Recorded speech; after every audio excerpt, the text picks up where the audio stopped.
Okay, I've been sent a nice little quad. It's the FQ777 954, and I've been sent it by HobbyWOW. They're a company I've not dealt with before, but they've asked whether I'd like to do a review, and yes, of course I would. This is something I was looking at anyway. It's a very small Nano quadcopter with a little camera on it. It's a nice box, nice and small and compact, as you can see, and it's that sort of smoothed plastic, cardboard sort of plastic coated. They do it in 3 colours, and they've sent me the white one, which has the sticker on for whichever one you've got.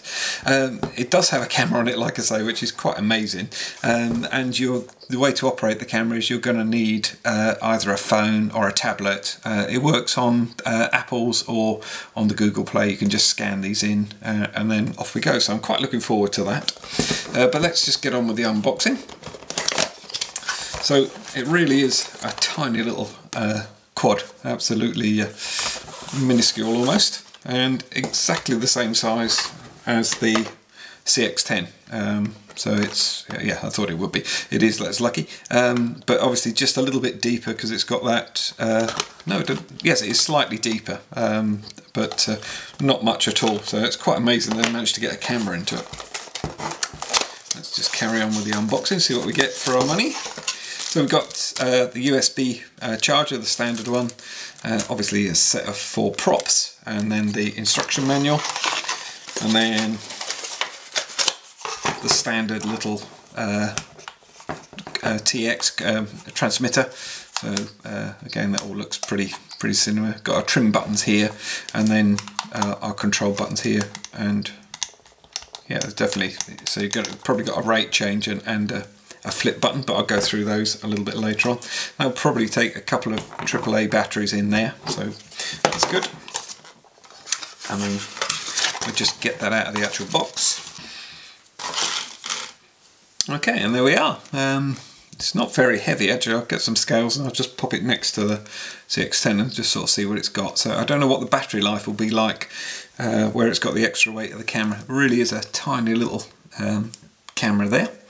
And then we've obviously got our charger here. It have got an on-off, which is rather good. So, and it has got a little bit of power in it. That would be storage power. So I will get it on charge before I actually fly. I think that's a better way of doing it.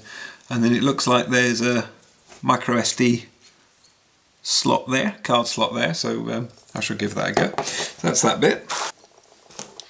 As I said, there's the 4 spare props that you get with it. And then there's the actual chargers show. This can either be plugged into your computer, or you can use, if you've got a USB mains charger, you can plug that in, and then that'll probably charge it a little bit quicker actually, depending on what one you've got. But that's a good way of doing it. I usually do it in the mains and have to have the computer on then. And then the user manual as well, which I'll have a quick flick through while I get it charged, and I'll let you know what I think of that in a minute. Okay, to put it on charge, we simply just plug the charger into the charging slot. Obviously, only goes around one way, just a little squeeze into there, there we go. And then the other end, I'm actually going to charge it on a mains charger, and just pop it into there and off you go. Flick on, and then like a lot of the small chargers, the LED will glow red when it's fully charged. So while that's charging up, it gives us an ideal opportunity to put the batteries in the transmitter. You do need a little screwdriver. On most quads you'll get one, but it's just a small Phillips screwdriver. And just simply pop that off. Need a couple of AAA batteries. Let's make sure they're in the right way, obviously. This is the only thing you need to fly this, so it's ready to fly. This is the only thing that's missing, just a couple of AAAs, like I say. And then just pop that back in. And there we go. And we're all ready to bind to the quad when it's finished charging. Another thing to do while it's charging up, if you're not familiar with nano quads or small quads, micro quads, have a good look through the user manual. This one isn't too bad. The translations haven't come over too bad. Sometimes they're so badly done you really wouldn't understand what they're on about. But this one seems quite good, quite in depth as well. It's all in English, which is brilliant for me, obviously. And just depends where you are. I presume you'll get whatever language is appertaining to your country. There's the little scan codes there for the download of the app as well, and it explains how all the buttons work and everything, all the controls. And then at the back it's got how you record onto your Android or your tablet. So quite impressed with that. Tells you how to recalibrate the accelerometer. That doesn't always come with them. So no, quite impressed with those. And there we go. As you can see, when it's fully charged, the red light comes on. And that's us all ready to fly. Okay, just getting ready for the flight, and I just thought I'd put the micro SD card in, and it doesn't go. It looks like it would fit into the slot, as you can see, but there's nothing for it to connect to. I don't expect you'll be able to see that. All you can see is the top of the printed circuit board and, well, just the bottom of the base one, but it's got a cover over it, and there's nothing in the instructions about actually recording to a micro SD card. So the only way you can record is actually through the app onto your phone or your tablet.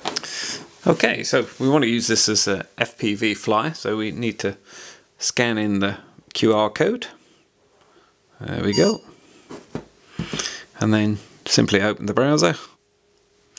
And I'm going to use the Play Store because I'm using an Android, and install RC Lead-In.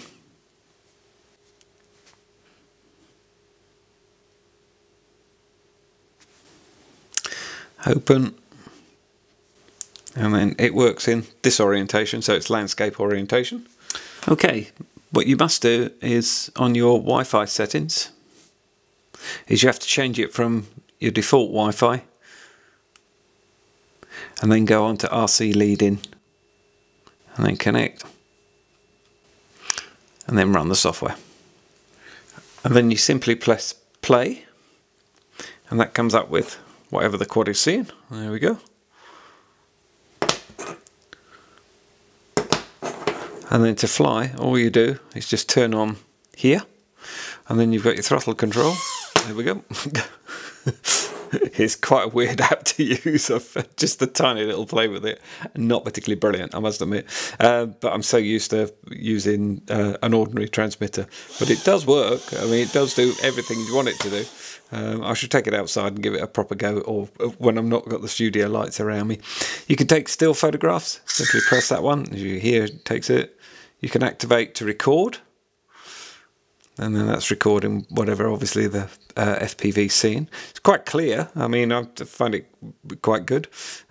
This one here, you can choose what you're going to look at, pictures or videos. So just have a quick look at the picture we just took, which was rubbish, and the same with the video as well. So it's quite a neat little app, and this takes you back, this one here, all the time.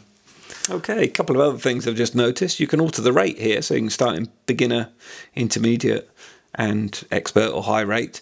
So that's really good.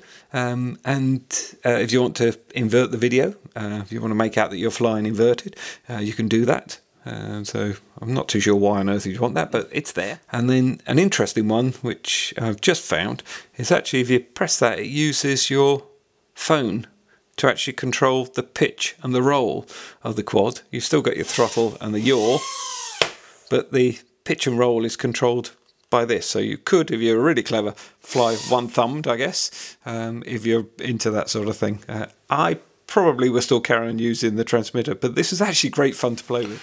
If you're going to use the traditional, the transmitter that actually comes with it, but you still obviously want to use the FPV, you just don't want to fly it just for the sake of flying, which is really good fun. You'll get into it, I'm sure. You simply press the play button, and then that shows you what the FPV or what the camera is seeing on the quad itself. Don't turn it on here, and then simply turn on your transmitter as you would normally, and to bind you put the throttle right up and right down, and then no way am I going to be able to do this with both hands, but we'll give it a go. And basically you've got your FPV there. So to bind the quad, you flick the quad on first and then up and down with the throttle, and there off you go. That's nice. Nice and gentle to start with. There's a little bit of breeze out here. As you can see, it's sort of dragging it away. So that's good for a beginner, which is what it's designed for, beginner mode. And then you simply press the left button, left controller down, and then you get, yeah, a little bit more on everything. So that takes it to intermediate. There we go. And then if we press it again, you get 3 beeps. Yeah, it's quite good fun, this thing. I forgot how much fun the little ones were actually. As you're flying the big ones, you sort of forget all about them. But no, this is good. A good indoor fly as well. Okay, let's try a flip. So you simply press the right button down. Well, that flips well. Gives itself quite a bit of throttle, which is good.